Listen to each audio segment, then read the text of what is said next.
Bihar news में स्वागत है आपका दोस्तों। मैं हूं फिरदौस गनी और आप देख रहे हैं केडीबी लाइव। दोस्तों आज हो चुका है 3 जून 2024। तो आज की पूरे बिहार की टॉप न्यूज लेकर आए हैं आपके लिए। वीडियो शुरू करने से पहले आपके लिए एक जरूरी सूचना है कि केडीबी लाइव का ऐप आ चुका है। आप केडीबी लाइव ऐप के माध्यम से पूरे बिहार की खबरों को देख सकते हैं। केडीबी लाइव ऐप में बिहार के किसी भी खबर को मात्र 1 मिनट से भी कम समय में दिया जाता है। तो आप अभी जाइए प्ले स्टोर पर, सर्च कीजिए केडीबी लाइव लेकर के आ जाएगा, उसको इंस्टॉल कीजिए और पूरे बिहार की खबरों को देखिए। तो चलिए चलते हैं आज की खबरों की ओर।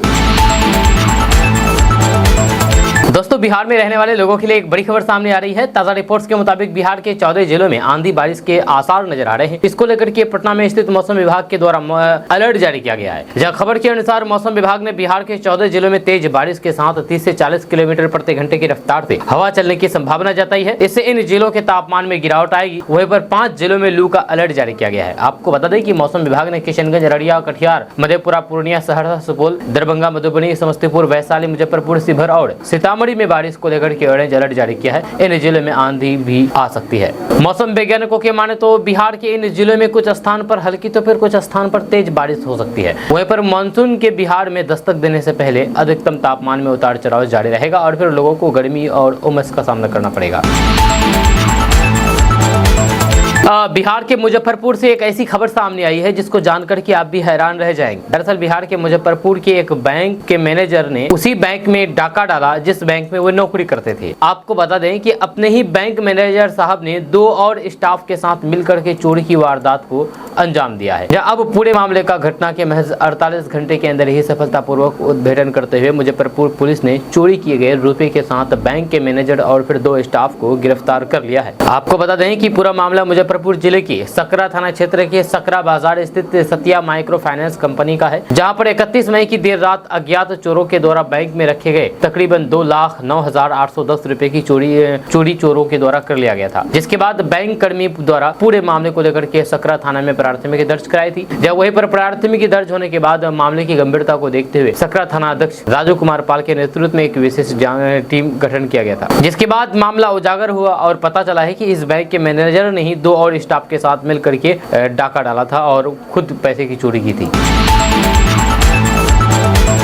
दोस्तों आखिरकार के पाठक का शिक्षा विभाग में खेल खत्म हो गया है। जब सरकार ने लंबी छुट्टी की मंजूरी दे दी है। जहां आपको बता दूं कि बिहार के शिक्षा विभाग ने आखिरकार बहुचर्चित अधिकारी के पाठक का वास्ता खत्म कर दिया है। जब के पाठक ने सरकार के पास लंबी छुट्टी का आवेदन दिया था। जब सरकार ने उनकी छुट्टी का आवेदन स्वीकार करने के साथ ही मुख्यमंत्री के खास माने जाने वाले अधिकारी को विभाग का प्रभार दिया है। के पाठक ने पूरे जून महीने के लिए छुट्टी मांगी थी। वे 3 जून से 30 जून तक अवकाश में रहेंगे, यानी कि छुट्टी में रहेंगे। आपको बता दें कि भीषण गर्मी में सरकारी स्कूलों में छुट्टी को लेकर के पाठक का सरकार से विवाद हुआ था। बिहार में भीषण गर्मी के कारण सरकारी स्कूलों में पढ़ने वाले करीब 350 से अधिक बच्चे एक दिन में बीमार हो गए थे। इसके बाद भी शिक्षा विभाग स्कूलों को बंद करने को तैयार नहीं हुआ था। इसके बाद मुख्यमंत्री नीतीश कुमार ने खुद हस्तक्षेप करके सारे स्कूलों को बंद करने का निर्देश दिया था। लेकिन के पाठक ने मुख्यमंत्री के निर्देश के बाद भी शिक्षकों को स्कूल आने का फरमान जारी कर दिया था। के पाठक के इस आदेश से नीतीश कुमार नाराज थे।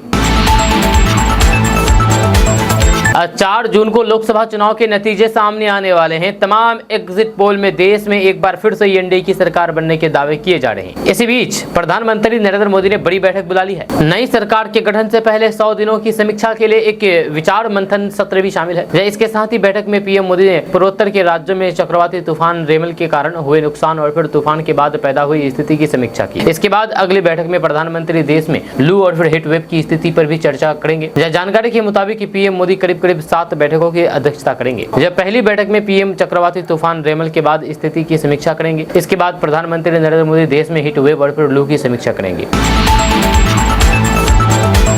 दोस्तों एग्जिट पोल में एनडीए को भारी बढ़त दिखाई दी गई है। जब कई चैनलों ने एनडीए को 400 सीट से अधिक मिलने का दावा किया। हालांकि एग्जिट पोल के बाद जब इंडिया अलायंस के प्रत्याशी मीडिया पर भड़क गए हैं। इसी कड़ी में कांग्रेस अध्यक्ष मल्लिकार्जुन खड़गे, नेता राहुल गांधी ने सभी प्रत्याशी और फिर पार्टी पदाधिकारियों के साथ ऑनलाइन बैठक की। भागलपुर से महागठबंधन समर्थित प्रत्याशी अजित शर्मा भी बैठक में शामिल हुए। जब बैठक में नेताओं को एग्जिट पोल पर ध्यान नहीं देने की सलाह दी गई है। वहीं पर अजित शर्मा ने एग्जिट पोल पर सवाल खड़े किए हैं। जब उन्होंने कहा कि बिहार में इंडिया अलायंस 30 से अधिक सीटें जीत रही रही है, या भागलपुर में हमारी जीत हो रही है, लेकिन एग्जिट पोल में हमारी हार है। या उन्होंने कहा है कि भाजपा ने टीवी चैनलों को खरीदा है। या बैठक में हमें ये कहा गया है कि किसी भी नतीजे के चक्कर में ना पड़े, हमारी जीत हो रही है। या केंद्र में हमारी सरकार बन रही है। काउंटिंग हॉल में जो भी कार्यकर्ता रहेंगे वे अंत तक डटे रहें, इसकी सलाह दी गई है। मैं 5 साल तक बॉयफ्रेंड के साथ लिव इन रिलेशनशिप में रह रही थी, लेकिन जब बॉयफ्रेंड की नौकरी लगी तो फिर वह मुझे पहचानने से भी इनकार कर रहा है। जो कहता है कि 5 लाख लो और मेरा पीछा छोड़ दो। ऐसा कह करके पिंकी सुबक सुबक करके रोने लगी। आपको बता दें कि बॉयफ्रेंड से मिले धोखे की कहानी पिंकी ने महिला थाने के अधिकारियों को बताई है। बॉयफ्रेंड पर अपने साथ हुए गलत काम करने का भी आरोप लगाते हुए अधिकारियों से न्याय की गुहार लगाई है। यह मामला बिहार के भागलपुर जिला के है। जब भागलपुर जिला के बुद्धूचक थाना क्षेत्र का है, जहाँ एक प्रेमी जोड़ा पिछले 5 साल से लिव इन रिलेशनशिप में रह रहा था, लेकिन फिर लड़के की नौकरी इनकम टैक्स विभाग में लग गई तो फिर वे शादी करने से इनकार कर दिया। या पीड़िता ने बताया है कि नौकरी लगते ही मेरा बॉयफ्रेंड अमन राज शादी से मुकर गया। जो लाख कोशिशों के बावजूद भी शादी के लिए राजी नहीं है। जब अमन ने झांसा देकर के मेरे साथ 5 साल तक गलत काम किया। वहीं पर मामले में पीड़िता के साथ उसकी माँ भी महिला थाने में पहुंची थी, जहाँ पर उसने बताया है कि मेरी बेटी 5 साल तक अमन राज के साथ रिलेशनशिप में थी। जब मुझे 2 साल पहले मालूम पड़ा, जब मैं अपनी बेटी का रिश्ता कहीं और करती थी तो फिर अमन राज वहां जाकर के रिश्ता खराब कर देता था। जब कहता था कि मुझसे शादी करेगी। बार बार ऐसा होने पर हम लोगों ने अमन से ही अपनी बेटी की शादी करवाने का फैसला किया, लेकिन जैसे ही उसकी इनकम टैक्स विभाग में नौकरी लगी, उसने शादी से इनकार कर दिया और फिर अब धमकी देने लगा है। जब कहता है कि 5 लाख और कहता है कि मेरा 5 लाख रुपए ले लो और पीछा छोड़ दो, वरना फिर अंजाम बहुत बुरा होगा। जब बेटी की फोटो वायरल कर देंगे। दोस्तों, एग्जिट पोल का नतीजा आ चुका है और एग्जिट पोल में देश के 6 ऐसे राज्य हैं जहां पर इंडिया गठबंधन एनडीए को पानी पिला दिए हैं। जहां आपको बता दूं कि इंडिया गठबंधन एनडीए की कमर तोड़ करके रख दी है 6 राज्यों में। वो कौन कौन से राज्य हैं हम आपको अभी बताने वाले हैं। आपको बता दूं कि बहुत सारे सर्वे हुए, उसमें से एक है एबीपी न्यूज सी वोटर सर्वे। एबीपी न्यूज सी वोटर एग्जिट पोल के मुताबिक तमिलनाडु, तेलंगाना, केरल, जम्मू कश्मीर, हरियाणा, गोवा और पंजाब में एनडीए की राह आसान नहीं है। यहाँ वोटिंग प्रतिशत के मामले में इंडिया अलायंस बाजी मारती दिखाई दे रही है। बीजेपी गठबंधन को इन राज्यों में इंडिया अलायंस से चुनौती मिल रही है। केरल में कांग्रेस गठबंधन को 42%, एनडीए को 23%, जबकि एसडीएफ को 33% और अन्य को 2% वोट मिलने की संभावना है। वहीं पर तमिलनाडु में इंडिया गठबंधन को 46%, एनडीए को 19%, एआईएडीएमके को 21% और अन्य के खाते में 14% वोट जाने की संभावना है। वहीं पर तेलंगाना में एबीपी न्यूज सी वोटर के एग्जिट पोल के अनुसार इंडिया गठबंधन को 39%, एनडीए को 33%, बीआरएस को 20%, एआईएमआईएम को 2% और अन्य को 6% वोट मिल सकता है। वहीं पर गोवा में इंडिया गठबंधन को 46% वोट, एनडीए को 45% और अन्य को 9% वोट मिलने का अनुमान है। हरियाणा में कांग्रेस गठबंधन को 45%, बीजेपी को 42.8%, अन्य को 12.2% वोट मिल सकता है। पंजाब में इंडिया अलायंस को 32.7%, एनडीए को 21.3% और सीएद को 21% वोट मिलने की संभावना है। ये 6 ऐसे राज्य हैं जहां पर इंडिया गठबंधन एनडीए को पानी पिला दिया है।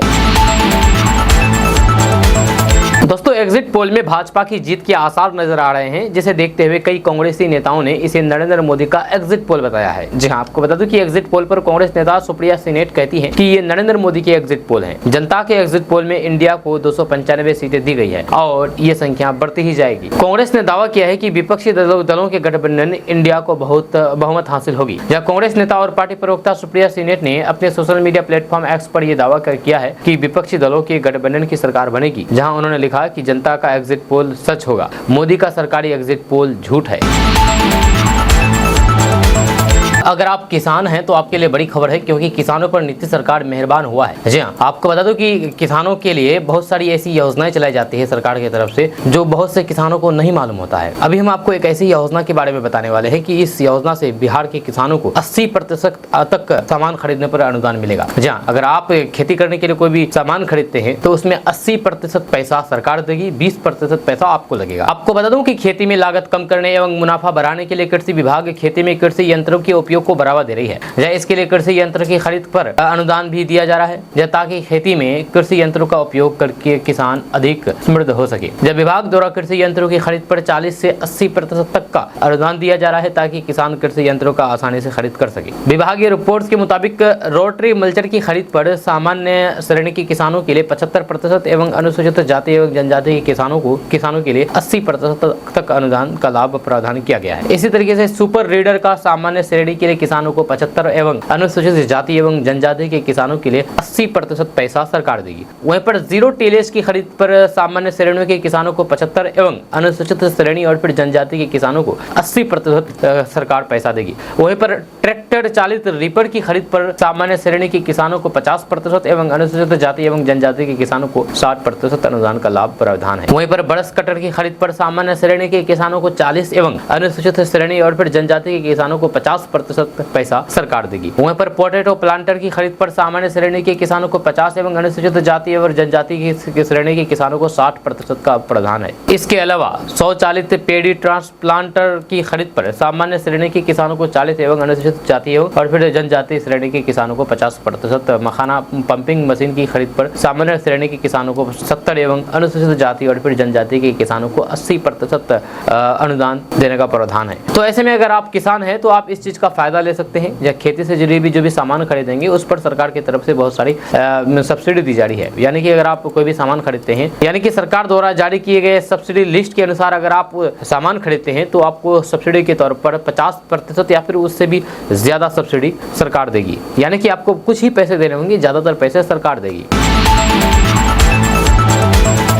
दोस्तों अभी हम जो खबर बताने वाले हैं यह अररिया की खबर है। आपको बता दूं कि आप जो अपने मोबाइल स्क्रीन पर तस्वीर देख रहे हैं, इस व्यक्ति का नाम इस्माइल है और उसके बगल में जो दिख रहा है ये इनका बेटा है, इसका नाम हजारू है, जो बिहार के अररिया जिला के निवासी है, अररिया के रहने वाले हैं। जहाँ आप जो अपने मोबाइल स्क्रीन पर बाप बेटे की तस्वीर देख रहे हैं उसमें से बेटा के दिमागी हालात सही नहीं है। जहाँ दिमागी हालात सही नहीं था लेकिन फिर भी दोनों बाप बेटे पैसे कमाने के लिए 22 मई 2024 को देहरादून के लिए घर से निकले। उसके बाद 22 मई की शाम को पटना से देहरादून के लिए ट्रेन में सवार भी हुए और 23 मई को सवेरे जब ट्रेन लखनऊ पहुंची तो फिर उनसे फोन पर बातचीत भी हुई। जब उसके बाद से अब तक उनसे राब्ता नहीं हो पा रही है, उनसे कोई भी बातचीत नहीं हो पा रही है। जब घर से तो सही सलामत निकले, दोनों बाप बेटे घर से निकल करके पटना पहुंचे। पटना में उन्होंने ट्रेन भी पकड़ी लेकिन ट्रेन से अचानक कहां गायब हो गए इसके बारे में किसी को भी कोई पता नहीं है। जबकि मामला 23 मई का है, जहां आज हो चुका है 3 जून, यानी कि करीब करीब 10-11 दिन बीत चुके हैं, अब तक कोई भी अता पता नहीं है दोनों बाप बेटे का। घर वाले काफी ज्यादा परेशान हैं, ढूंढ करके तरह तरह जगह पर फोन करके पता किए जा रहे हैं लेकिन कहीं भी कोई भी अता पता नहीं है। आप में से कोई भी अगर इन दोनों बाप बेटे को कहीं भी दिखाई दे तो आप इन नंबर पर संपर्क करें। हम आपको नंबर दे रहे हैं, नंबर है 7070241385। दूसरा नंबर है 7250304183। आप में से किसी को भी अगर ये दोनों बाप बेटे कहीं पर दिखाई दे, आप गौर से देख लीजिए, तस्वीर में फोटो देख लीजिए दोनों बाप बेटे को। जब बाप ठीक है, बेटा हल्का सा दिमागी रूप से कमजोर है, दोनों बाप बेटे को देख लीजिए। कहीं भी दिखाई दे तो इन दोनों नंबर से किसी भी नंबर पर फोन करके जानकारी जरूर दीजिएगा। आपकी बहुत बड़ी मेहरबानी होगी, जरूर जानकारी दीजिए। दोस्तों एग्जिट पोल का नतीजा सामने आ चुका है। एग्जिट पोल से बीजेपी एनडीए गुट काफी ज्यादा खुश हैं। आपको बता दो कि बिहार के पटना साहिब से सांसद और एनडीए उम्मीदवार बीजेपी उम्मीदवार रविशंकर प्रसाद ने कहा जनता उनको फटाफट करने वाली है। जो खटाखट चटाचट कर रहे थे जनता उनको फटाफट करने वाली है, ये कहना है रविशंकर प्रसाद का, जो कि बीजेपी से पटना साहिब से उम्मीदवार है। आपको बता दो कि लोकसभा चुनाव 2024 के संपन्न हो जाने के बाद अब 4 जून को नतीजे आएंगे, लेकिन उससे पहले तमाम न्यूज चैनल और फिर एजेंसियों ने अपने अपने एग्जिट पोल जारी कर दिए हैं, जिसमें एनडीए को प्रचंड बहुमत मिलता हुआ दिखाई दे रहा है। वहीं पर इंडिया अलायंस को हार का सामना करना पड़ सकता है। इन एग्जिट पोल पर पटना साहिब से बीजेपी प्रत्याशी और पूर्व केंद्रीय मंत्री रविशंकर प्रसाद की प्रतिक्रिया सामने आई। रविशंकर प्रसाद ने कहा कि खटाखट चटाचट जैसी बकवास करने वालों को जनता उनका फटाफट करने वाली है। उन्होंने कहा कि प्रधानमंत्री मोदी को गरीबों किसानों की चिंता है, जहां वो देश का विकास और फिर सुरक्षा कर रहे हैं। कांग्रेस खराब प्रदर्शन कर रहे हैं क्योंकि उन्होंने दिन में सपने देखना बंद नहीं किए हैं। उन्हें जमीन पर काम करना चाहिए और जनता का विश्वास जीतना चाहिए। दोस्तों एग्जिट पोल में बहुत बड़ा हेराफेरी हुआ है। जी हाँ, एग्जिट पोल में बहुत बड़ा हेराफेरी हुआ है। वो कैसे, हम आपको भी बताने वाले हैं। दरअसल बिहार से एनडीए उम्मीदवार लोजपा रामविलास 5 सीट पर चुनाव लड़ा, लेकिन एग्जिट पोल में उसे 6 सीट जीतती हुई दिखाई दे रही है। जी हाँ, आपको बता दूं कि एग्जिट पोल में लोजपा रामविलास को 6 सीट जीतने का दावा किया है, जबकि वो 5 सीट पर लड़ रही है। 5 सीट पर लड़ने वाले पार्टी को 6 सीट जीत दिलाना, ये कहीं ना कहीं काफी ज्यादा गड़बड़ झाला करने वाला मामला सामने आया। यानी कि जो पार्टी 5 सीट पर चुनाव लड़ रही है और उस पार्टी को एग्जिट पोल में 6 सीट जीत दिला रही है, तो इससे साफ पता चलता है कि काफी ज्यादा गड़बड़ हुआ है। जी हाँ, इस बात की पुष्टि आरजेडी ने भी की है। आरजेडी ने भी एग्जिट पोल में गड़बड़ी का आरोप लगाया है और सवाल उठाया है। सिर्फ लोजपा रामविलास नहीं, बल्कि कई सारे ऐसे भी पार्टी हैं जहां पर कम सीटों पर चुनाव लड़ रहे हैं, लेकिन उसको उससे ज्यादा सीट पर जीत दिला रही है। जहां हम आपको एक एक करके अभी बताएंगे। तो सबसे पहले एलजेपीआर यानी कि लोजपा रामविलास के बारे में अगर बात किया जाए, तो आरजेडी ने एक्स पर पोस्ट करते हुए लिखा कि नमूनों के एग्जिट पोल के नमूने देखिए, जब बिहार में एलजेपी रामविलास कितनी सीट पर चुनाव लड़ रही है और इंडिया टुडे कितनी सीट पर जिता रही है। एलजेपी रामविलास 5 सीट पर चुनाव लड़ रही है और ये एग्जिट पोल बता रही है कि 6 सीट जीत रही है। वहीं पर झारखंड में सीपीआईएम कितनी सीट पर चुनाव लड़ रही है और ये महाशय कितने सीट दे रही है। सीपीआईएम मात्र 1 सीट पर चुनाव लड़ रही है, जबकि एग्जिट पोल उसे 3 सीट जितवा रही है। इसी तरह से जी न्यूज एग्जिट पोल को देखिए, हरियाणा में लोकसभा की कुल सीटें 10 है और एग्जिट पोल में 16 से 19 सीटें अकेले एनडीए को मिलती हुई दिखाई जा रही है। वहीं पर हिमाचल प्रदेश में गिनती की कुल सीटें 4 है और जी न्यूज ये एनडीए को 6 से 8 सीटें देने पर आमदा है। महाराष्ट्र में इंडिया टुडे की एग्जिट पोल में एक्सिस माई इंडिया ने शिवसेना एकनाथ शिंदे को 8 से 10 सीटें और फिर शिवसेना उद्धव ठाकरे को 9 से 11 सीटें दिखाई है। अब मजेदार बात है कि शिवसेना एकनाथ शिंदे कुल 15 सीटों पर चुनाव लड़ रही है, जिसमें से 13 सीटें शिवसेना उद्धव गुट के खिलाफ हैं, जो कि कुल 21 सीटों पर चुनाव लड़ रही है। इसलिए तार्किक रूप से उनमें से किसी एक की संख्या लगभग समान होने के बजाय कम होनी चाहिए। लेकिन नेशनल न्यूज चैनलों का आंकड़ा देख करके ऐसा लगता है कि ये लोग एग्जिट पोल घर में बैठ करके, न्यूज स्टूडियो में बैठ करके, एसी कमरा में बैठ करके तैयार किया गया हो।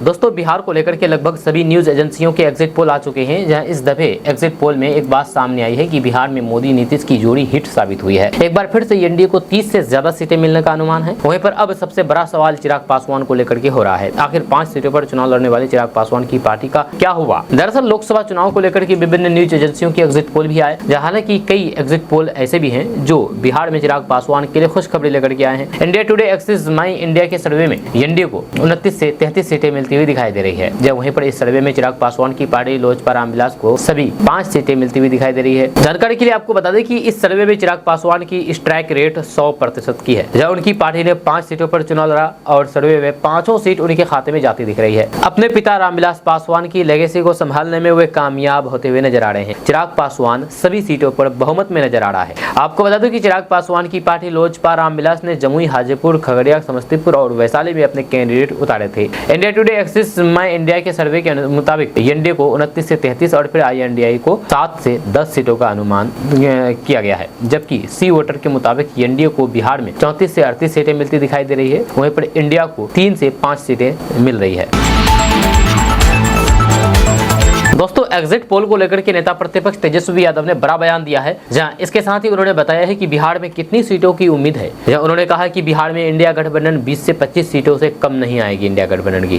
तेजस्वी यादव ने कहा कि बेरोजगारी, गरीबी और महंगाई का जो दर्द है, उस दर्द के आगे मेरे कमर का दर्द कुछ नहीं है। और जब संविधान, आरक्षण, लोकतंत्र खत्म होने की बात होगी तो फिर तेजस्वी बैठने वाले नहीं है। जब लड़ाई लड़ेगी और फिर जनता का जो मिजाज है, हम शुरू से कहते हैं कि बिहार चौंकाने वाला रिजल्ट देगा। जनता का जो मिजाज था उसको हम लोगों ने जाना और फिर 295 मिनिमम इंडिया गठबंधन सीटें आएगी। आपको बता दें कि बिहार में लोकसभा की 40 सीटों के लिए अलग अलग एग्जिट पोल एनडीए की बड़ी बढ़त के अनुमान की पुष्टि कर रहे हैं, लेकिन एनडीए की बिहार की सभी 40 सीटों पर जीत के दावे पर मुहर लगाते हुए नहीं दिख रहे हैं। 7 चरणों में चली लंबी चुनावी प्रतिक्रिया के बाद कई एजेंसियों ने एग्जिट पोल में एनडीए को बड़ी बढ़त दिखाई है। वहीं पर एबीपी न्यूज सी वोटर के एग्जिट पोल के अनुसार एनडीए को 353 से 383 सीटें, इंडिया गठबंधन को 152 से 182 सीटें और फिर अन्य को 4 से 12 सीटें मिलने की संभावना है। एबीपी न्यूज सी वोटर एग्जिट पोल के मुताबिक बिहार में एनडीए को 52%, इंडिया गठबंधन को 39% और फिर अन्य को 9% वोट मिलने की संभावना है। एग्जिट पोल के अनुसार बिहार की 40 सीटों में से एनडीए को 34 से 38, इंडिया गठबंधन को 3 से 5 और फिर अन्य को 0 सीटें मिलती हुई दिखाई दे रही है।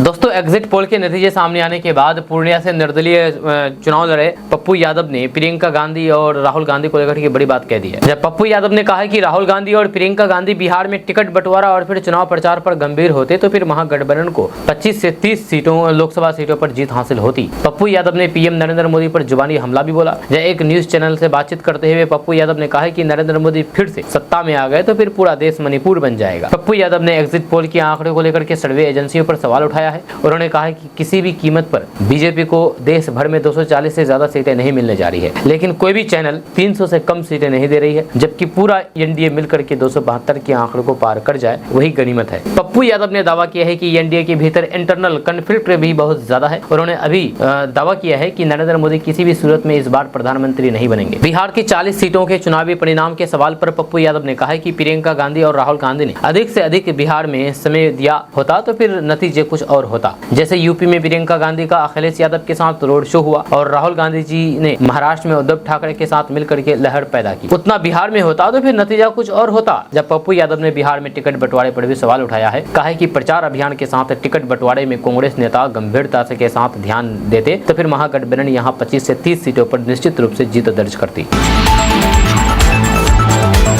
दोस्तों पूर्व केंद्रीय मंत्री रामकृपाल यादव पर हमले की घटना पर केंद्रीय मंत्री गिरिराज सिंह ने कड़ी प्रतिक्रिया दी है। उन्होंने कहा है कि हारने के कारण लालू प्रसाद यादव के युवराज बिहार में गुंडागर्दी का राज स्थापित करने की कोशिश कर रहे हैं। रामकृपाल यादव भगवान महादेव की कृपा से बच गए, नहीं तो फिर उनकी मृत्यु भी हो जाती, उनकी जान जा सकती थी।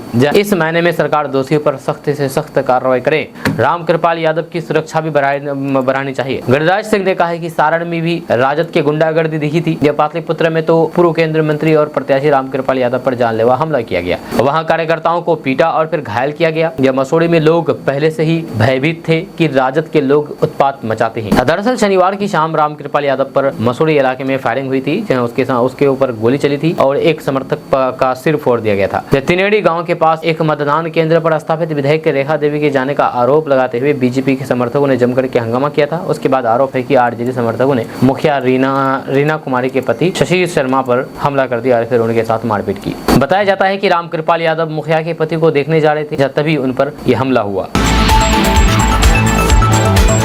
दोस्तों बिहार में अगर किसी व्यक्ति को जमीन का केवला चाहिए तो फिर वो ऑनलाइन के द्वारा उसे डाउनलोड कर सकते हैं। ताजा रिपोर्ट्स के मुताबिक बिहार सरकार ने जमीन के केवले को ऑनलाइन पोर्टल पर उपलब्ध करा दिया है, जहां से आप इसे आसानी के साथ डाउनलोड कर सकते हैं। आपको बता दूं कि केवला के लिए आप आधिकारिक वेबसाइट www.bhumijankari.bihar.gov.in वेबसाइट पर जाकर के आप डाउनलोड कर सकते हैं। इस वेबसाइट के होम पेज पर कई ऑप्शन दिखाई देंगे। अगर आप इस वेबसाइट में जाएंगे तो इसमें आपको एडवांस सर्च के ऑप्शन पर आपको क्लिक करना होगा। इसके बाद आपको 2016 से लेकर के अब तक साल 2005 से पहले का केवला चाहिए तो फिर उसे सही से सेलेक्ट करना होगा। तो उसके बाद अब आपके सामने एक नया पेज खुलेगा, जब उस पेज में अपनी सभी जानकारी जैसे कि रजिस्ट्री ऑफिस, जिला, सर्कल, मौज आदि को सेलेक्ट करना होगा। उसके बाद अब आपको click here to view details का ऑप्शन दिखाई देगा, उस पर क्लिक करना है। आपके सामने केवला आ जाएगा, उस जिसे आप डाउनलोड कर सकते हैं।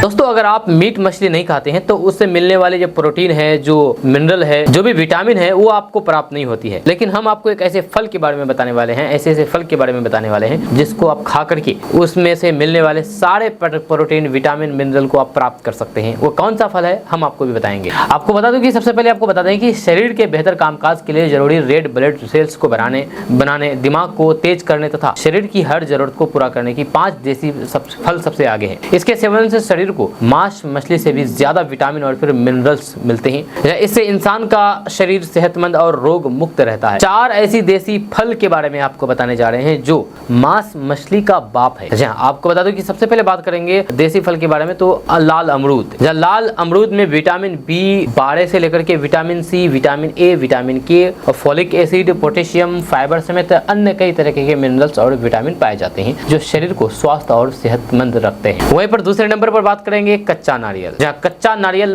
मांस मछली के भी बाप है। इसमें विटामिन B12 के साथ साथ vitamin E, potassium, calcium, magnesium, fibre जैसे पोषक तत्व होते हैं जो कि स्वास्थ्य के लिए बहुत फायदेमंद है। इससे कई बीमारियां दूर होती है। वहीं पर अब बात करेंगे सेब की। जी हाँ, सेब, हर दिन एक सेब का सेवन आपको कई बीमारियों से बचा सकता है। जो इसमें B12 के साथ साथ vitamin A, vitamin C, vitamin K, potassium और फाइबर जैसे पोषक तत्व पाए जाते हैं जो कि शरीर को हेल्दी और सेहतमंद रखते हैं। वहीं पर बात करेंगे पक्का पपीता के बारे में। तो पक्के पपीते में fibre, protein, vitamin C, vitamin A, vitamin B9 और पोटेशियम, मैग्नीशियम से लेकर के सभी तरीके के विटामिन मौजूद होते हैं। इसके सेवन से इंसान का शरीर सेहतमंद रहता है और फिर कई बीमारियों से दूर हो रहते हैं।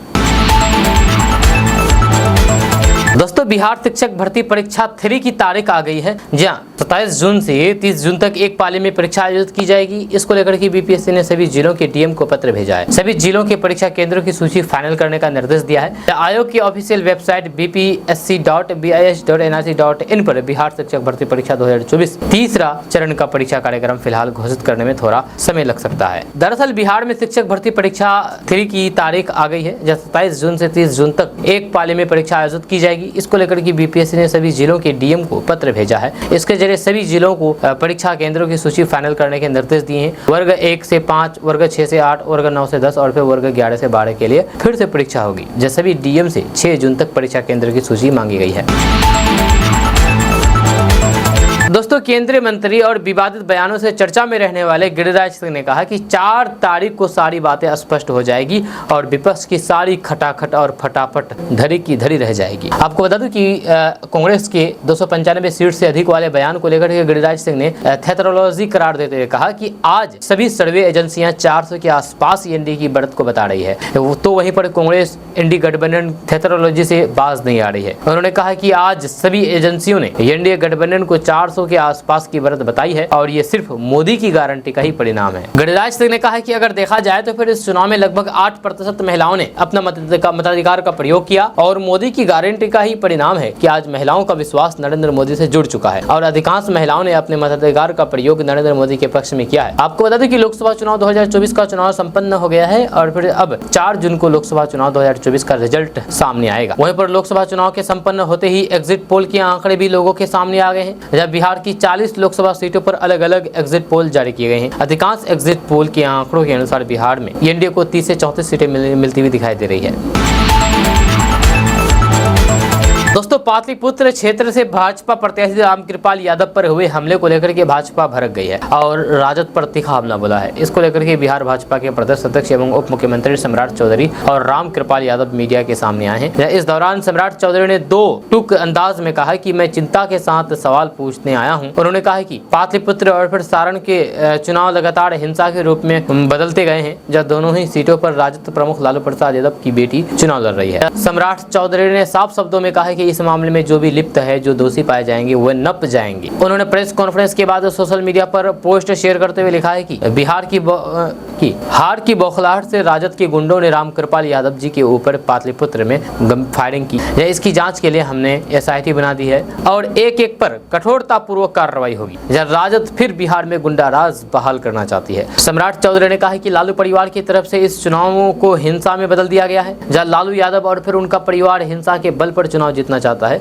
लालू प्रसाद के गुंडों से हमारा कार्यकर्ता लड़ रहे हैं और फिलहाल अस्पताल में भर्ती है। लालू प्रसाद सारण और पाटलिपुत्र में हिंसा के बल पर चुनाव लड़ रहे हैं। वे साल 2005 से पहले के हालात में बिहार को ले जाना चाहते हैं, जहां बूथों की कैप्चरिंग होती थी। चुनाव आयोग से भी हमने इस मामले पर शिकायत की है ताकि कार्रवाई की जाए।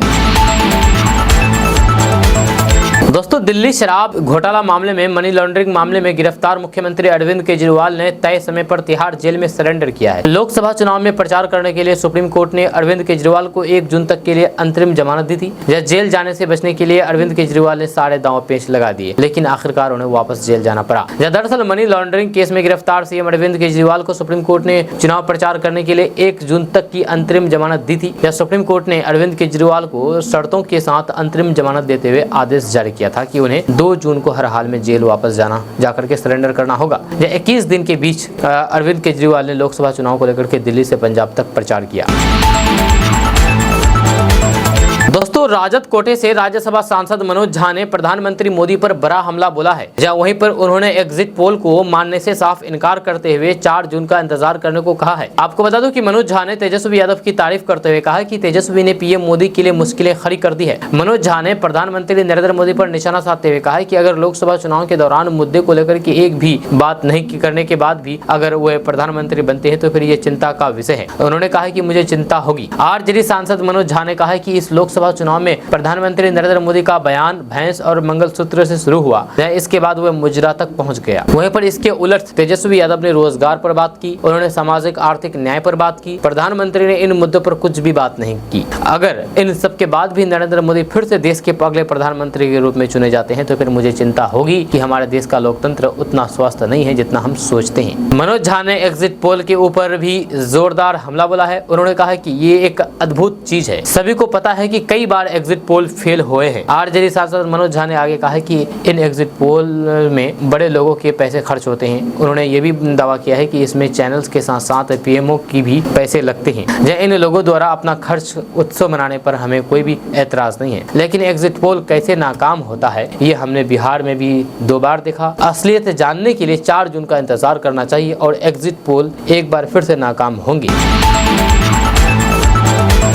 अमूल दूध और महंगा हो गया है। जी हाँ, अमूल दूध ने प्रति लीटर में 2 रुपए का इजाफा किया है, जिससे आम लोगों को काफी ज्यादा परेशानी होगी। जहाँ आपको बता दूं कि इस महंगाई के दौर में और भी ज्यादा सामान महंगे होने से लोग हलकान में हैं। जब लोग ये सोच रहे हैं कि महंगाई कम हो, लेकिन कम होने का नाम नहीं ले रही है। जहाँ आए दिन तरह तरह की चीजों के दाम, खास करके खाने पीने की चीजों के दाम बढ़ते जा रहे हैं, जिससे लोग परेशान हैं, क्योंकि कमाई उतनी है, कमाई घट रही है और महंगाई बढ़ रही है, जिससे लोग काफी ज्यादा परेशान है। इसी को लेकर एक ताजा खबर सामने आई है अमूल दूध को लेकर के। अमूल ने मंगलवार को थैली वाले दूध की कीमतों में 2 रुपए प्रति लीटर की बढ़ोतरी की घोषणा की है। रविवार की रात मीडिया को दिए गए बयान में कहा गया है कि नई कीमतें 3 जून से देश भर के बाजारों में लागू हो जाएगी। यानी कि आज 3 जून से आपको अमूल दूध की कीमत कम से कम 2 रुपए की लीटर महंगा मिलेगा। अगर आप जाते हैं दुकान में दूध खरीदने के लिए तो आपको पहले के मुकाबले 2 रुपए प्रति लीटर के हिसाब से अधिक देना पड़ेगा, क्योंकि अमूल दूध ने 2 रुपए प्रति लीटर में बढ़ोतरी कर दी है। हालांकि ये बढ़ोतरी क्यों की है इसका अभी स्पष्ट कारण नहीं बताया है, लेकिन इतना तो तय है कि अगर आप आज से अमूल दूध खरीदेंगे तो आपको 2 रुपए प्रति लीटर के हिसाब से महंगा देना पड़ेगा।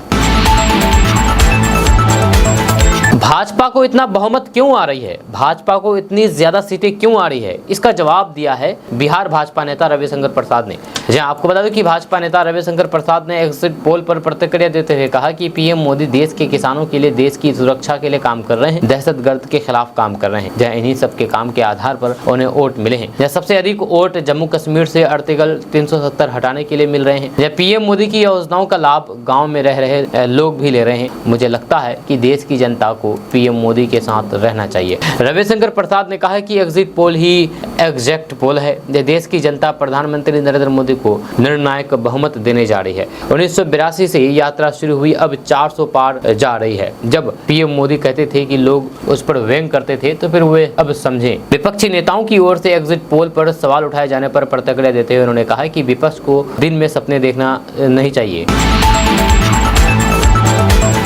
दोस्तों, इंडिया गठबंधन के नेताओं ने अपनी 3 मांगों को लेकर के चुनाव आयोग से मुलाकात की है। अब इस बात को लेकर के बिहार के पूर्व मुख्यमंत्री जीतन राम मांझी के बेटे और मंत्री संतोष कुमार सुमन ने अपनी प्रतिक्रिया दी है। और उन्होंने कहा है कि उन लोगों ने तो 1 जून को ही बैठक कर ली कि सरकार बन रही है, 295 प्लस का दावा कर रहे हैं, तो फिर इस तरह का डर क्यों? सभी चुनावी प्रक्रिया निष्पक्ष और शांतिपूर्ण तरीके से की जा रही है। जीतन राम मांझी के बेटे संतोष सुमन ने कहा कि वीवीपैट का हो, ईवीएम का जो वोट आता है उसका तुलनात्मक अध्ययन करने की बात आती है तो फिर चुनाव आयोग पहले से भी ऐसे करता है। जब एक राउंड की गिनती होने के बाद उसकी पूरी छानबीन की जाती है, चुनाव आयोग को भेजा जाता है, वहां से सहमति मिलने के बाद ही उसके बारे में बताया जाता है। लेकिन ये हताशा का परिचय है। इंडिया गठबंधन ने तो मान लिया है कि वे हार चुके हैं, या डर से कोई ना कोई बहाना ढूंढ रहे हैं कि 4 जून को क्या बोलेंगे। उन्होंने कहा कि उस दिन बोलेंगे कि ईवीएम खराब है, गड़बड़ी हुई है, बहाना ढूंढ रहे हैं, इसलिए चुनाव आयोग के पास जा रहे हैं। हारने वाला कभी संतुष्ट नहीं होगा। हमें लगता है कि वे कभी संतुष्ट नहीं होंगे, क्योंकि वे बुरी तरीके से हार रहे हैं। गिनती 1 से 2 महीने तक चलेगी क्या? जहां हार के डर से उसे 4 जून को किस तरह से बोला जाएगा, इसकी तैयारी कर रहे हैं। दोस्तों, बिहार की हॉट सीटों में से एक सारण सीट है। जहाँ सारण में लालू प्रसाद यादव और उनकी पार्टी आरजेडी को बड़ा झटका लगता हुआ नजर आ रहा है। जहाँ आपको बता दो कि टीवी9 के अनुसार पीपल्स इनसाइड और पोलस्टार के द्वारा कराए गए एग्जिट पोल सर्वे में लालू प्रसाद यादव की बेटी रोहिणी आचार्य हारती हुई नजर आ रही है। एग्जिट पोल सर्वे के मुताबिक सारण लोकसभा सीट पर बीजेपी के उम्मीदवार राजीव प्रताप रूडी को कुल 61.23% वोट मिल सकते हैं। वहीं पर सिंगापुर से आकर के बिहार में आरजेडी के टिकट पर उतरे लालू प्रसाद यादव की बेटी रोहिणी आचार्य महज 29.7% वोटों पर सिमट सकती है। यह सारण लोकसभा सीट पर 5वें चरण में 20 मई को ही वोटिंग हुई थी। हालांकि 7वें चरण संपन्न होने के बाद शनिवार को देर शाम हुए ये सर्वे जारी किया गया। इस सर्वे के नतीजों को देखने के बाद सारण लोकसभा सीट की स्थिति पूरी तरीके से साफ हो जा रही है। एग्जिट पोल को लेकर के बिहार में सियासत थमने का नाम नहीं ले रही है। बयानबाजी का दौर थम नहीं रहा है। जहां सीएम नीतीश कुमार की पार्टी जेडीयू के मंत्री अशोक चौधरी ने बड़ा बयान दे दिया है। उन्होंने कहा है कि बिहार में सीटें कम नहीं होंगी। जहां 1-2 सीट के लिए मैं नहीं कह सकता, लेकिन जेडीयू की सीटें कम नहीं हो रही है। ये बीजेपी या फिर किसी कैंडिडेट का वोट नहीं है, ये नरेंद्र मोदी का वोट है। अशोक चौधरी ने कहा कि एग्जिट पोल में कहा जा रहा है कि नीतीश जी का वोट बैंक टूटा है, तो उन्हें बता दूं कि नीतीश जी का वोट बैंक इंटैक्ट है। नीतीश जी का महादलित अति पिछड़ा बीजेपी का स्वर्ण वोट मिला है। राजद को लग रहा है कि 15-20 सीट जीतेंगे, इसलिए एग्जिट पोल को नकार रहे हैं। नीतीश की वजह से ही एनडीए का वोट बैंक मजबूत हुआ है। दोस्तों अब बात करेंगे सेहत की फेफड़े के कैंसर के बारे में बात करेंगे। आपको बता दो कि फेफड़े का कैंसर से होने वाली लगभग 85% मौत का कारण धूम्रपान होता है। खैनी, पुड़िया, जर्दा, पीला पत्ती आदि के सेवन से ओरल कैंसर होने की आशंका सबसे अधिक होती है। तंबाकू से छुटकारा पाने के लिए आत्मविश्वास की जरूरत है। नशा मुक्ति केंद्र की मदद या फिर अपनी दिनचर्या को व्यस्त रख करके काफी हद तक छुटकारा पाया जा सकता है। मनोवैज्ञानिक सुष्मिता भारती ने कहा है कि 45 लोगों का काउंसलिंग किया गया है, जिसमें से 30 लोग किसी न किसी प्रकार के से तंबाकू के सेवन करते हुए पाए गए हैं। वहीं पर होमी भाभा कैंसर संस्थान की डॉक्टर खुशबू कुमारी ने कहा है कि 40% कैंसर सिर्फ तंबाकू युक्त पदार्थ के सेवन से होता है। जब बिहार में सबसे ज्यादा मुंह का कैंसर होता है, जिसमें से 90% कैंसर तंबाकू आदि के सेवन से होता है। बिहार में तंबाकू खाने वाले हर 1000 से 45 लोगों में बदलाव के लक्षण दिख रहे हैं। यानी कि अगर सही समय पर इलाज नहीं किया गया तो फिर यह लक्षण कैंसर में तब्दील हो सकते हैं। होमी भाभा कैंसर संस्थान की डॉक्टर खुशबू कुमारी ने कहा है कि 40% कैंसर सिर्फ तंबाकू युक्त पदार्थ के सेवन से होता है। यह बिहार में सबसे ज्यादा मुंह का कैंसर होता है, जिसमें 90% कैंसर तंबाकू आदि के सेवन से होता है। बिहार में तंबाकू खाने वाले हर 1000 में 45 लोगों में बदलाव के लक्षण दिख रहे हैं। यानी कि अगर सही समय पर इलाज नहीं किया गया तो फिर ये लक्षण कैंसर में तब्दील हो सकते हैं। दोस्तों बिहार में एनडीए प्रत्याशी उपेंद्र कुशवाहा को तगड़ा झटका लगता हुआ दिखाई दे रहा है। आपको बता दो कि बीजेपी की सहयोगी पार्टी आरएलएम से उतरे उपेंद्र कुशवाहा काराकाट से चुनाव लड़ रहे हैं। इंडिया गठबंधन ने भी सीपीआई नेता राजाराम को उम्मीदवार बनाया है। इस बीच भोजपुरी स्टार पवन सिंह भी काराकाट से निर्दलीय उम्मीदवार हैं और पवन सिंह की एंट्री काराकाट की चुनावी रण बेहद दिलचस्प हो गया है। हालांकि एग्जिट पोल में पवन सिंह बीजेपी को करारा झटका देता हुआ दिखाई दे रहा है। जब बिहार के एग्जिट पोल को ध्यान से देखें तो फिर लगभग सभी न्यूज एजेंसियों ने बीजेपी को बहुमत मिलने का आसार बताए हैं। हालांकि किसी भी सर्वे में आरएलएम के उपेंद्र कुशवाहा की जीत का जिक्र नहीं किया है। यानी कि उपेंद्र कुशवाहा काराकाट लोकसभा सीट नहीं जीत रहे हैं, जहां हार रहे हैं उपेंद्र कुशवाहा। काराकाट में सीधी लड़ाई उपेंद्र कुशवाहा और पवन सिंह के बीच देखने को मिल रही थी, मगर ज्यादातर एग्जिट पोल में आरएलएम को एक भी सीट नहीं मिली है। जहां इससे इसका मतलब साफ है कि काराकाट में जीत का इशारा पवन सिंह की तरफ है। जी हाँ, यानी कि पवन सिंह निर्दलीय से जीत सकते हैं। आपको बता दें कि उपेंद्र कुशवाहा को जीतने के लिए बीजेपी और फिर जेडीयू ने पूरी ताकत झोंक दी। जहां आलम यह था कि खुद प्रधानमंत्री नरेंद्र मोदी को काराकाट में रैली करके उपेंद्र कुशवाहा के लिए वोट मांगना पड़ा था, मगर एग्जिट पोल के देखने के बाद आरएलएम अध्यक्ष उपेंद्र कुशवाहा को झटका लग सकता है। जी हाँ, अब एग्जिट पोल के ये आंकड़े कितने सच साबित होते हैं, इसका फैसला तो 4 जून को ही होगा। आपका इसके बारे में क्या कहना है, नीचे कमेंट बॉक्स में कमेंट करके जरूर बताइएगा।